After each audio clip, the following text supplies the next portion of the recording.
What's going on? It's Spessy with a Wild Hunt set review. I'm going to look at all the cards they've revealed so far. I'm going to speculate on these last two cards and potential abilities. These are both going to be 4 strength gold cards, by the way, from where they're placed on the website. These are the last two reveals, which we'll probably get just before the expansion drops. I'm going to look at all the cards revealed, while also looking at the other Wild Hunt units and also the dominance units, and other cards that I think are going to be useful in these Wild Hunt decks. We're going to look at potential leader abilities as well, and all that sort of thing. So we're going to do a real, hopefully, comprehensive dive into the possibilities of these Wild Hunt decks. I think a great place to start is going to be with Eridan, who is been getting quite a lot of flack in my comment sections recently, saying that he's just a Wild Hunt Hound for 10 provisions. Obviously, a Wild Hunt Hound used to spawn a Biting Frost and used to thin your deck. What Eridan is doing is on deploy, he's going to spawn Frost in an enemy row for 2 turns. Now, in case you weren't aware, Frost and Fog are being swapped around. So Frost is going to be damaging the top units, which is going to hopefully help you achieve this dominance a lot more easily. And if you do have dominance, you're going to increase damage dealt by Frost by 1. So assuming you're not playing any other Frosts, he's going to play for 9 points. But then if you've got dominance, he is going to play for 11 points. And then obviously the longer he's on the board, each Frost tick is going to get 1 point. So it's really going to depend on, obviously, well, how easily is he going to be removed? At 5 strength, quite easily, to be completely honest. And also, how easily, what other ways do you have of achieving this dominance? Well, the Frost itself helps. But also, how many other ways have you got of playing Frost? Especially in Devotion decks where you're most likely going to be playing Devotion because of some of these other cards in Wild Hunt that we're going to be looking at. The Oberon Conqueror Final Form, of course, being a Devotion card. And this card we're going to look at in a second, the Conqueror, the Anel Conqueror. So I'd say you probably want to be playing Devotion. So how many ways of playing Frost are there? Well, this is a good place to look at Red Riders, which is a 6 provision bronze special card. So you can include 2 of these in your deck.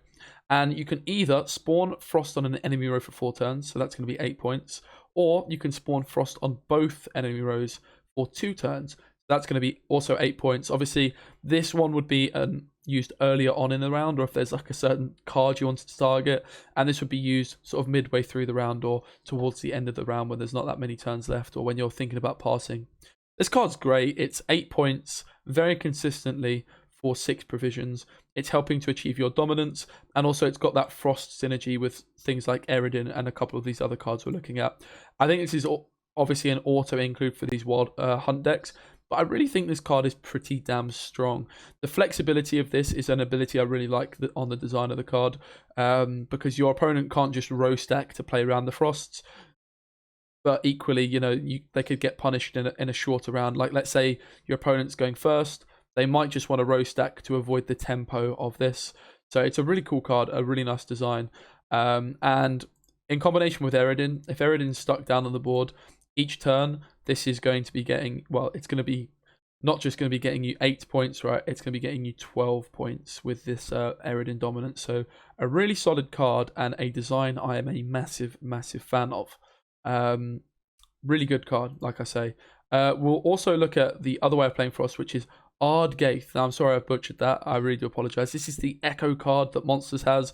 So Echo meaning you play it, it's going to go in your, obviously it's going to go in your graveyard, but at the start of the next round, it's going to return to the top of your deck. So you're going to draw it straight back into your hand. And this is going to spawn Frost on both enemy rows for 3 turns. So obviously Frost ticking for 2 predominantly. So this is going to be playing for 12 points, and you're able to play this in multiple rounds. Really cool card again. It's going to be on both rows for just 3 turns, so it is potentially you can play around it. Now you might be thinking, well, aren't these sort of a bit counterproductive? You spawn Frost and then you overwrite the Frost with this one. Well, some great news is that Frost can now stack, or Weather can stack. So rather than this being for 2 turns and then you Frost and it goes to 3, it would go to 5, right? So your Frosts stack on top of each other. Again, a really solid card. And it's just showing the value that Eridan can potentially have. It's also important to just consider some of the things you might like to do with Eridan. You could put him behind a defender, for example. You could buff him up to 6 strength with your Oberon if you're in round 3. You could also buff him up with Navigators. You could also use Death Shadow. So you could Caranthea and then use Death Shadow on Eridan for a second Eridan. You can't renew Eridan, but you could renew Caranthea, and you finally could also consider using the rather sad but a lead ability I really just have been saying for a long time they need to give a slight tweak to Carapace. Carapace could be fantastic with Eridan. Obviously, you're giving him that shield to protect him. He can be locked, but I would imagine there's not going to be that many locks around, with Veil being probably quite common on the ladder. So Carapace could be great on Eridan. I do just still believe this desperately needs to be charge 3. It's something I've been saying for a long time, and it could even just be boosted by 2 if necessary. Carapace, these sorts of abilities are just abilities we just could really do with having in the game for a little bit more diversity, but they seem to just be a little bit left unloved at the moment. But who knows, we could get a subtle change there. So Eridan in combination with these 2 cards, really, really solid. Now, a problem you're going to have with this Echo card is drawing into it. So there's been a few comments on Reddit about how Gales is just got no synergy with these Wild Hunt cards and is almost definitely due a rework. This ability could remain in the game and be given to a different card, but a great idea for Gales could be to tutor in these Wild Hunt special cards. You could have him tutoring all Wild Hunt cards, or just these special cards, which include Imris Wrath, the Nalgafar, and finally the Ardgaith and the Red Riders. That could be a really nice use for Gales. Obviously, he'd have that Wild Hunt tag as well. And he could even come in at like a 9 strength, so he could be renewed. I think he could be quite cheap. I think 8 power would be the most logical. 8 provisions, sorry, would be the most logical to sort of tie him with those other cards like Menno, etc. So that would be really nice to see. Looking at the other cards, because we do have 4 more bronze cards here, and then we can sort of look at Oberon and assess him, because Oberon's really going to depend on, well, because you're creating bronze units, he's going to depend on the card pool. His consistency is obviously going to be down. He's going to be showing you 3 cards. So if there's 20 Wild Hunt bronze cards, he's going to be super inconsistent. Whereas if there's not that many, he could be a little bit better. We've already, of course, got the Navigator, the Warrior, the Hound, and the Rider. So there's already 4. Now, it is a unit as well. So the Red Riders could not show up in there. Let's look at Nagafar's Taskmaster. It's a Pella. Yep. Cool. It's a Pella. Now, joke aside, it's really important for decks to have this, because you're going to want to play Devotion if you're playing Wild Hunt, I'm pretty sure. So, yeah, you get to purify an enemy unit, but then if you've got Dominance, you can purify your own unit. So it's very similar to Sappers, but it's basically a better version of Sappers. Sappers is purifying your own unit, and if you've got an elf, purify any unit. This works the other way around. You purify an enemy unit first, and if you've got Dominance, purify your own unit. It's also 5 power.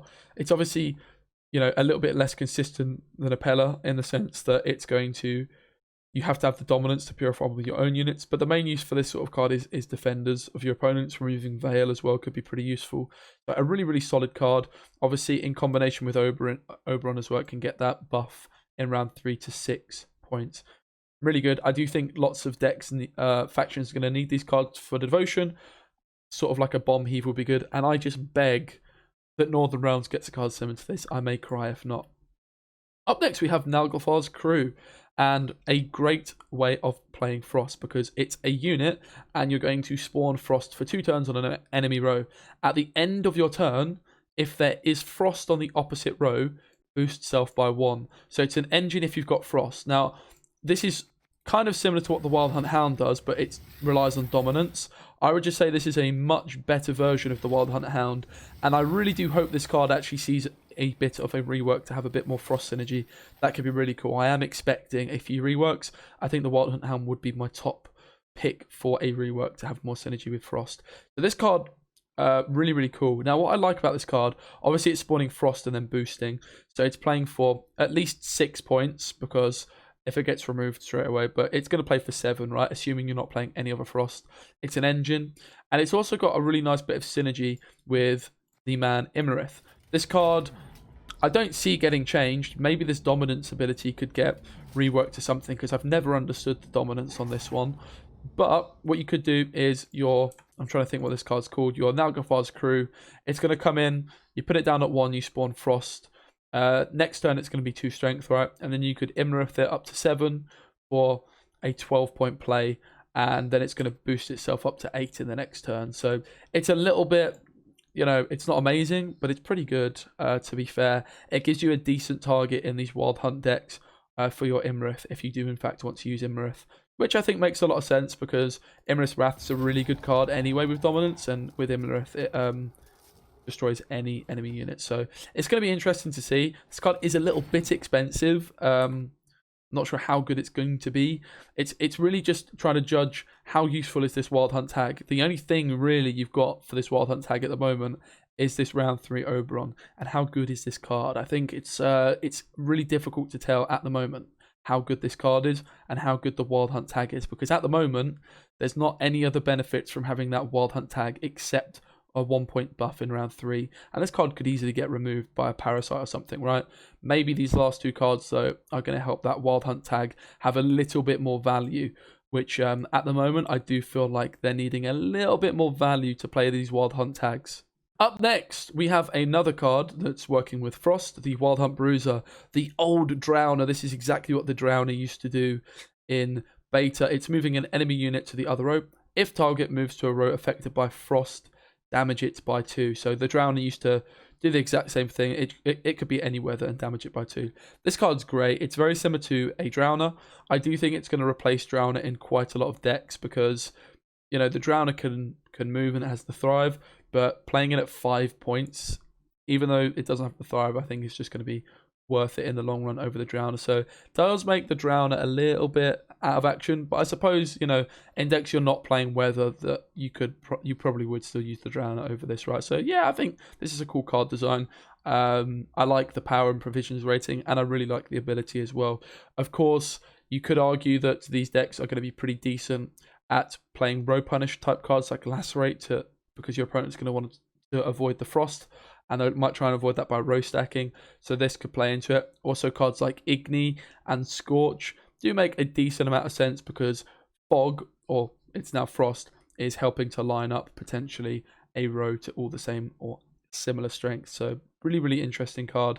Great design. Big fan of this card. It's going to be in quite a lot of decks, even outside of the straight up Wild Hunt cards. Next up, a really good card. A really, really good card. It's a 4 provision, 7 base strength card. So Wraith obviously being 6 base strength and has a real downside of if it's destroyed, it spawns 2 1 strength units on your opponent's side of the board. Whereas this doesn't have a downside, unless of course you're not playing a devotion deck. So if you're playing a non-devotion deck, you're not using this card, right? And it's got Veil, which is great because it can't be locked or poisoned, and it's 7 strength. As long as you've got devotion, it's 7 strength for 4. This card is absolutely brilliant. You couldn't really ask for more. It's going to help achieve that dominance. Like I said, it's got Veil, so it's not poisonable. So, you know, really, really good. No one's going to really want to sink removal into this. There's no downside to this card. It's obviously going to be great for proccing Thrives as well. In a devotion deck, of course, you're going to be putting this in. Now, it's interesting as well because if you're trying to play Oberon in a non-devotion deck, which, by the way, I'm pretty sure you wouldn't do, then there's a chance in round 1 that you could, you know, play a 6 strength for 11 power because you could spawn a random Anel Conqueror, which would kill itself, right? So pretty interesting. So we've looked at all the cards. I mean, let's just quickly look at the other Wild Hunt cards that we've not touched on. We've got Nithral. I think this card's okay. It's very susceptible to movement because it's row locked. Speaking of row locked, is Eridan row locked? That's pretty sad if he is. He's not. That's good. Eridan's not row locked. That is pretty good news. This card's a little bit sad because it's row locked. Also, I mean, if you think about Pavko Gale, this card is not that much worse than Pavko Gale. Pavko Gale's, yeah, I think this card's pretty good. I think it will see play in these decks. You can't really argue with it too much. Also, in a Carapace deck, it would be a nice target for Carapace. Again, though, Carapace does just need that extra shield charge quite desperately, and it has for a very, very long time. We've got the Navigator. This card's kind of lackluster, but ultimately it's going to be good for buffing up your Eridan, maybe keeping your Oberon alive as well. So I don't think you can really complain with this card too much. Also, there's a few different things we've seen that do get points over time that you might just want to buff up out of range. So it's half decent. It's definitely not spectacular, but for 4 provisions, it's pretty good. I think certainly buffing up your Eridan could be pretty useful in a lot of things. Also, buffing up your Imrith as well. Sorry, your Nithra as well is not bad. You've got the Warrior. This card's very good. If you've got Dominance, it's going to damage it by 3. I think this card can stay as it is. Yep, the Wild Hunt Hound's pretty lackluster. I feel like this could easily be a 4 provision card. Or just get a rework. I personally would like to see it have more synergy with Frost for obvious reasons. And it's very similar, obviously, to this Nagafar's crew. So I'm kind of expecting this card to get a slight rework. I hope, anyway. Riders. This one's weird, right? It's pretty good in Devotion decks. It's not changing. You will still use this in Devotion decks because, you know, it thins your deck, and thinning is going to be really important. Thinning is winning, especially in these Devotion decks where you can't use Royal Decree, Double Cross, Marching Orders, those consistency cards. This card is really good in Devotion decks. But it's also a bit of a weird one because you can potentially pull this card with Oberon in round 3, right? You could create this, but we need to basically work out how many options are there going to be with Oberon. So you're going to pick 3 cards, and there are 1, 2, 3, 4, 5, 6, 7, 8 potential hits. So it's pretty inconsistent. Because if it was a bit more consistent, what you could do is you could use Oberon, create a rider. It's going to pull in an extra rider. All 3 would come out. The other 2 would come out from your deck, which would be 12th strength, right? Because they're all going to be coming in at 4. So that would be really good because that would be an 18-point tempo play, which would be no joke, right? But I think you're more likely to just play these out round 1, right? And thin your deck for 6 points, which still isn't great in all honesty. Cranth is great as well, and as I mentioned, Gels could get a rework. I'm pretty sure it's always going to be Death Shadow to start off with, but Carapace could definitely be a real option if it gets a rework. Not great overall. I think it's all right. Obviously, if you pull this, it's pretty good. It's going to be 14 points, so I don't think you can complain with that. On the Bruiser, again, it's pretty good. On the Taskmaster, it's probably not a card you're going to be looking for. The Nagafar's crew, pretty good. And then finally, these are the ones which are all pretty bad, I would say. The Navigator, the Warrior could be good. The Hound, which maybe gets some rework, and the Rider. I think the card's alright. I think it's definitely not amazing. I really like the design. If this card gets a rework and has something a little bit more interesting and maybe a little bit more powerful, I think it could be really, really quite a solid card. And I'm really looking forward to playing this archetype. Again, it remains to be seen just how good it is.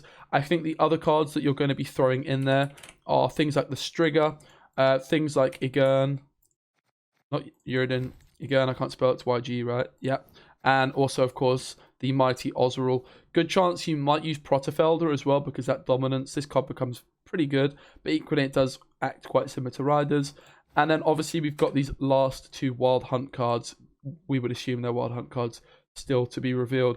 Interestingly enough as well, we have seen reveals from Skellige and from Syndicate of these 4 power 7 provision cards. Maybe Monsters is getting one of those. Like, it kind of seems like every faction is going to have a card like this. Let's see what happens. Let me know what you guys think. I think overall it's very difficult to judge. I think it's pretty solid. I do think it's pretty solid. I think the Frost is going to be really solid. No one's going to be running Clear Skies, so it's going to be getting guaranteed value. It's also pretty flexible in a long round and a short round. And I think you've got enough Frost to play through multiple rounds. I think Eridan's really quite good as well. I think he should be somewhat decent to keep alive with stuff like, you know, you could give him a Veil and things like that as well. Carapace decks could be pretty interesting. You can, of course, Caranthea this geezer, and you can Death Shadow him as well to put him back in at 5 strength, which isn't great. But you could also just, you know, play lots of 1 strength Eridans and hope they survive. That is another option. It's going to be interesting. It's definitely what I'm looking forward to playing. Again, as I say, I do feel like they could be very good with Carapace if this leadability gets a little bit of love and is improved slightly. Let me know what you guys think. We have got the Northern Realms leader reveal tomorrow, which I'm very excited about. So make sure you stay tuned for that. I will be recording my live reaction. Thank you so much for watching the whole video. I do appreciate it. Take care and enjoy the rest of your day.